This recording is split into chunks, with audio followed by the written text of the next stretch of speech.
Hello dear students, I hope all of you are well. I am also well by the grace of Allah. Today I am going to discuss about one of the most important topics. The most of the time you face this problem, that is rearrange. Most of the students, they do not know how can we rearrange the sentences. It is one of the most important problem for every student, especially the students who is very much weak in English. So today I am going to show you how can we solve this rearrange, how can we rearrange it properly.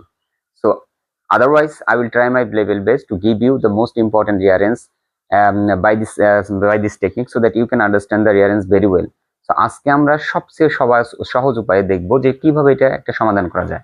তো rearrange কিভাবে করে? Rearrange দেখো, তোমরা অনেকে বোঝো না। Rearrange মানে পুনরায়, অ্যারেঞ্জ মানে ব্যবস্থাপনা করো বা আয়োজন করো। তার মানে আমাকে সেন্টেন্স গুলো এলোমেলো করে কি সাজানো আছে। আমার এই সেন্টেন্স গুলো যাতে সুন্দর করে আমি সাজাই লিখি, অর্থাৎ মিল করে, সুন্দর বলতে মিল করে, অর্থাৎ কোনটার পর কোনটা এটাকে বলা হচ্ছে রিঅ্যারেঞ্জ। এই ক্ষেত্রে আমাদের ব্যক্তি জীবনে নিয়ে আসলে আমাদের দেখতে হয় যে তার জন্ম, তার আগে পরিচয় আসে, তারপরে জন্ম, শৈশব, কৈশোর ইত্যাদি, এবং কোনো ঘটনা আসলে ওই ঘটনা আমাদের জানা থাকা লাগে।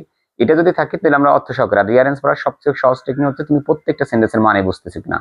That will be more important for you. So don't increase or speech, let's start our class. তো দেখো, আমাদের প্রথম হচ্ছে এখানে আমরা যখন রিঅ্যারেঞ্জ করবো আগে সবগুলো অ্যান্সার করার চেষ্টা করবো। The students who is very much advance he will must translate into Bengali. প্রথমে তো এগুলোর বাংলায় করতে হবে, তাহলে আমরা এখানে দিতে পারি। আর একটা টেকনিক বলছে যে আমরা সাধারণত যদি কোনো সেন্টেন্সের শুরুতে দেখি ওয়ান্স আপন এ টাইম, তাহলে এটা শুরুতে চলে যায়, তাহলে এটা কিন্তু আমাদের শুরুতে চলে যাবে। আমরা শুরুতে দেখতেছি ওয়ান্স আপন এ টাইম কোন এক সময় there was an honest and pious man, একজন সৎ এবং ধার্মিক ব্যক্তি ছিলেন। এবার তো সেই ব্যক্তির নামটা আসবে। তাহলে দেখো এইখানে আমাদের ভিতরে এই যে পাইছি আমরা যে হিজ নেম, তার নাম ইজ হয় আবু বিন আদেম, তাহলে হচ্ছিল বি নম্বর। আচ্ছা, তাহলে তার পরিচয় দিয়ে থাকবো। এখন দেখি আমরা কি পাই। হি ওয়াজ ওয়ান্স, এই যে আবার ওয়ান্স শব্দটা দিয়েছে। একদা হি ওয়াজ স্লিপিং, ঘুমাচ্ছিল পিসফুলি, শান্তিপূর্ণভাবে। তাহলে আমরা দেখি শান্তিপূর্ণভাবে ঘুমাচ্ছিলেন তিনি, ভালো কথা। ঘুমালে কি বলে? সাডেনলি, হঠাৎ, ঘুমের ভিতরে আমরা হঠাৎই দেখি। হি ওক আপ, তিনি উঠলেন, এন্ড এবং স অ্যান এঞ্জেল, তিনি একজন ফেরেশতাকে দেখতে পেলেন। আচ্ছা, দেখো ভালো কথা। দেখার পর আমরা দেখি কি করে।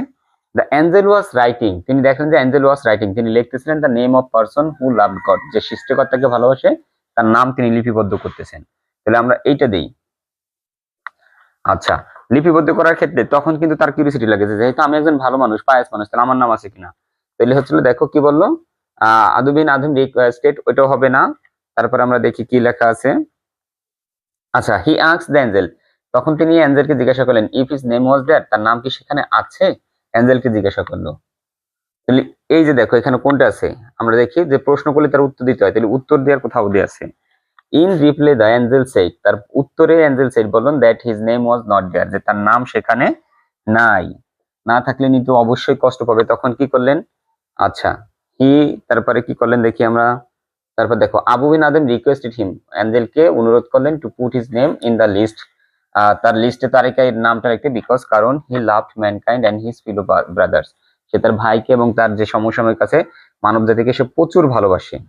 প্রচুর ভালোবাসলে সে রিকোয়েস্ট করতেই পারে যে আমার নামটা সেখানে রাখো। আচ্ছা, তারপরে কি হলো। তারপরে আমরা দেখি যে সেখান থেকে the angel took down his request, সে তার ইটা নিল, অনুরোধটা নিল, এন্ড ওয়েন্ট অ্যাওয়ে, সে সেখান থেকে চলে গেল। চলে যাওয়ার পর কি হলো দেখো সবাই।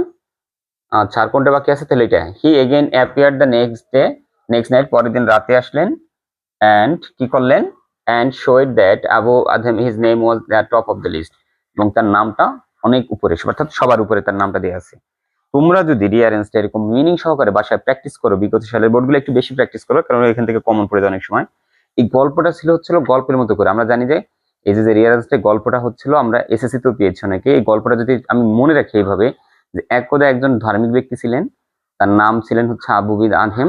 একদিন তিনি ঘুমাচ্ছিলেন, তো হঠাৎ করে তিনি তার ঘুম ভেঙে গেলে দেখলেন যে একজন ফেরেশতা তার সামনে। তখন কি করতেছিলেন, দেখলেন ফেরেশতারা তার কিছু নাম লিখতেছিলেন। তখন তাকে জিজ্ঞাসা করলেন যে আমার নাম কি এখানে আছে। তখন বললো যে না, তার নাম, সেই ফেরেশতা বলল না, তোমার নাম এখানে নেই। তখন সে বললো যে আমার নামটা একটু নেন, কারণ আমি মানব জাতিকে এবং আমার সমসাময়িক যারা তাদেরকে আমি প্রচুর ভালোবাসি। তখন ফেরেশতা তার রিকোয়েস্টটা রাখলেন এবং তিনি সেখান থেকে চলে গেলেন। পরের দিন যেন তিনি আবার আসলেন, তখন আদম কিন্তু তার কাছে গেলেন এবং জিজ্ঞাসা করলেন আমার নাম কি আজকে তালিকা আসছে। তখন কিন্তু ফেরেশতা তার নামের লিস্টটা দেখালো, দেখো আজকে তোমার নামটা সবার উপরে। তার মানে এই ব্যক্তিটা অনেক ভালো ছিল। এই গল্পটা অনেকেরই জানা আছে। যদি আমরা গল্পটা এইভাবে রাখি আর এক একটা লাইন থেকে এক একটা কুরু মনে রাখি, যেমন ওয়ান্স আপন এ টাইম, এরকম ছোট ছোট বিষয়, একদিন ছিলেন এক ব্যক্তি, তারপর তার নাম, এরকম সিকোয়েন্স অনুযায়ী যদি আমি প্রত্যেকটা সেন্টেন্সের বাংলা অর্থ সহকারে পড়তে চাই, তাহলে কিন্তু আমি সহজেই রিয়ারেন্স গুলোকে মাথায় রাখবো এবং পরীক্ষায় ডেলিভার করতে পারবো। তো তোমাদের কাছে রিকোয়েস্ট থাকবে, তোমরা এইভাবে একটু ট্রাই করো বাসায়, তাহলে দেখবে তোমাদের কাছে গল্পটা পড়লে আজীবনও ভুলবা না। এখন তোমাকে আমি যদি ধরে এই গল্পটা মনে থাকো, তুমি বলবা যে আবু আদেম, এক ব্যক্তি ছিলেন, সে ছিলেন ধার্মিক, তার হচ্ছিল নাম ছিল এটা, তিনি একদিন ঘুমাচ্ছিলেন, দেখেন একজন ফেরেশতার নাম লিখতেছেন, ফেরেশতাকে বলেন তার নাম আছে কিনা, ফেরেশতা বলেন নাই তোমার নাম, বলো যে আমার নাম লেখেন, আমি মানুষকে ভালোবাসি। তখন আমার এই রিকোয়েস্টটা ফেরেশতা রাখলেন এবং এখান থেকে চলে গেলেন।